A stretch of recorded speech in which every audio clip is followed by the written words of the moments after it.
World Malayali federation രക്തദാന camp സംഘടിപ്പിച്ചു. World Malayali federation Oman council സംഘടിപ്പിച്ച രക്തദാന camp global chairman doctor J Ratnakumar ഉദ്ഘാടനം ചെയ്തു.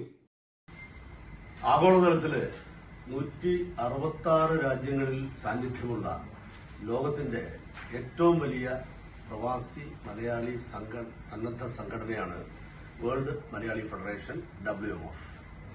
വേൾഡ് മലയാളി ഫെഡറേഷന്റെ വളരെ ഊർജ്ജസ്വലമായ ഒരു കൗൺസിലാണ് ഒമാൻ കൗൺസിൽ. പ്രവർത്തന മികവ് കൊണ്ടും അംഗസംഖ്യ കൊണ്ടും ആഗോളതലത്തിൽ തന്നെ 5 കൗൺസിലിൽ ഒന്നാണ് world Malayali federation Oman council. Oman കൗൺസിലിന്റെ നേതൃത്വത്തിൽ ഇന്ന് ഇവിടെ Bausher blood bank, ministry of ഹെൽത്തിന്റെ ബൗഷർ ബ്ലഡ് ബാങ്കിൽ വെച്ച് നടക്കുന്ന രക്തദാന പ്രക്രിയ ഇവിടെ നടന്നുകൊണ്ടിരിക്കുകയാണ്.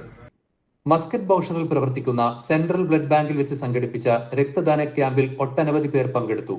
രാവിലെ 8 മണിക്ക് തുടങ്ങിയ രക്തദാന ക്യാമ്പ് ഉച്ചതിരിഞ്ഞ് 2 മണിവരെ നീണ്ടുനിന്നു.